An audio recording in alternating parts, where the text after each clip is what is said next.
27 ফেব্রুয়ারি রাত 9টায় আমরা ডোনাল্ড ট্রাম্পকে নিয়ে আলোচনা করেছি এবং আমরা আমাদের একটা আশঙ্কা প্রকাশ করেছিলাম যে এই ভদ্রলোক একটা ভুলভাল কেলেঙ্কারি করতে পারেন, ভীষণ সম্ভাবনা, এবং ঠিক তাই তিনি একেবারে কাটায় কাটায় আমাদের সমস্ত কথাকে হয়তো শুনে নিয়েই পালন করেছেন।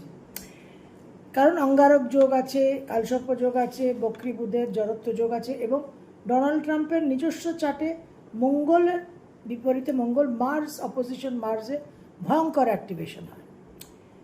এবং এখন যে পরিস্থিতি দেখা যাচ্ছে যে পুরো এই যে এতগুলো গ্রহ কুম্ভ রাশিতে বায়ু তত্ত্বে পুরো এর যে ট্রাফিক, পুরো এর জোন, বায়ু তত্ত্বের যে এলাকা, সেখানে পুরো একটা সাংঘাতিক পরিস্থিতি। দোহা, আবুধাবি এবং দুবাই এয়ার স্পেস ক্লোজড, যেটা ইন্টারন্যাশনাল কমার্শিয়াল হাব। তো সেখানে আমরা বায়ুতত্ত্বের উপর প্রভাবটা পাচ্ছি, আমরা দেখতে পাচ্ছি। আমরা এই সমস্ত কিছু আলোচনা করেছি, পূর্বাভাস দিয়েছি আপনাদের। আর এবার প্রশ্ন হচ্ছে কত দূর টানবে, কতদিন টানবে, সকলেরই তাই প্রশ্ন। পলিটিক্যাল এক্সপার্টসরা এই নিয়ে কথা বলছেন।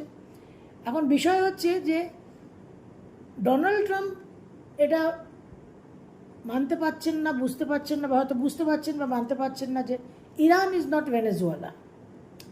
এবং গ্রহ নক্ষত্রের দিকে একটা বিশেষ দিকে যদি আমরা দেখি, বৃহস্পতির দিকে, বৃহস্পতি বক্রগতিতে মিথুন রাশিতে পুনর্বসু নক্ষত্রের প্রথম পাদে বসে আছে। পূর্বাষাঢ়া নক্ষত্র হচ্ছে তার উল্টো দিকে।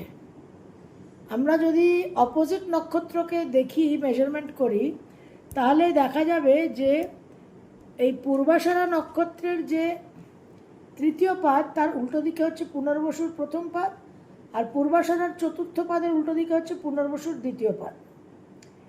তো বর্তমানে পুনর্বসু নক্ষত্রের প্রথম পাদে বৃহস্পতি বসে আছে। এরপর বৃহস্পতি পুনর্বসুর দ্বিতীয় পাদে যাবে এবং 13 মে অবধি পূর্বাষাঢ়া নক্ষত্রের সঙ্গে কানেক্টেড থাকবে, কারণ 13 মে অবধি পুনর্বসু নক্ষত্রের তৃতীয় পাদে থাকছে।